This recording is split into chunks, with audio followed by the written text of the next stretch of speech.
Shalom. In this week's video on interpersonal relationships, I'm going to discuss a very specific case that only applies to a couple 100,000 people, and probably only 3 or 4 of them watch these videos. But it has a lesson that can apply other areas as well. The entrance to Yerushalayim can get very packed on the highways that lead to it. There are about 4 or 5 different roads that lead into Yerushalayim, some from the east and some from the west, some from more northeast and some from more southwest, but essentially north and west are the 2 areas that people come into Yerushalayim from. And those highways can get pretty congested as you get closer and closer to Yerushalayim.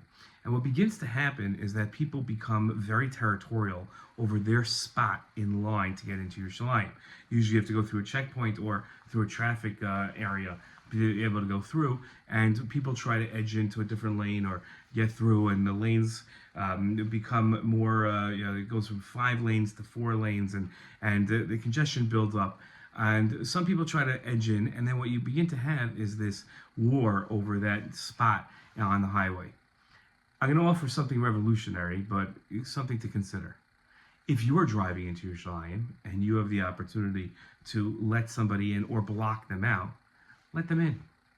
You'll get to Yerushalayim about 20 seconds later than had you stopped them, but you'd be a much better person, in a much better mood, and think of yourself as a kind person who just let somebody in.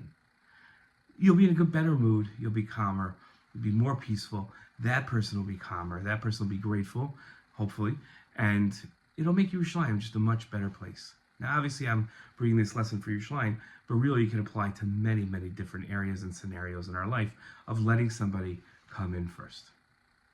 Shalom.